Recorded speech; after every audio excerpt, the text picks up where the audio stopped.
नमस्कार मित्रांनो. काल एक माझ्याकडे 25 वर्षाचा तरुण काउन्सिलिंगसाठी आला होता. तर त्याचं उदाहरण कदाचित तुमच्या साठी फायद्याचं असू शकतं म्हणून तुमच्याशी शेअर करतो आहे. त्या 25 वर्षाच्या युवकाने आपल्या गर्लफ्रेंडसोबत सेक्स करण्याचा प्रयत्न केला. त्याचं पहिल्यांदा सेक्स होतं, त्याच्यामुळं त्याच्या मनामध्ये नकारात्मक विचार असतील किंवा भीती असेल, धास्ती असेल, या सगळ्या गोष्टी होते. त्याच्यामुळं त्याचा काही सेक्स जमला नाही. त्याच्यामुळं तो खूप डिस्टर्ब झाला होता आणि स्ट्रेसमध्ये होता. तर त्यांनी माझ्याकडे आला होता.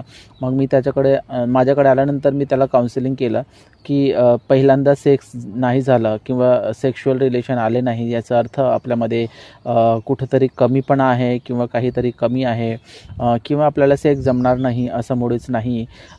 असं मी मोटिवेशन काउन्सिलिंग केला आणि त्याला मानसिक आधार दिला.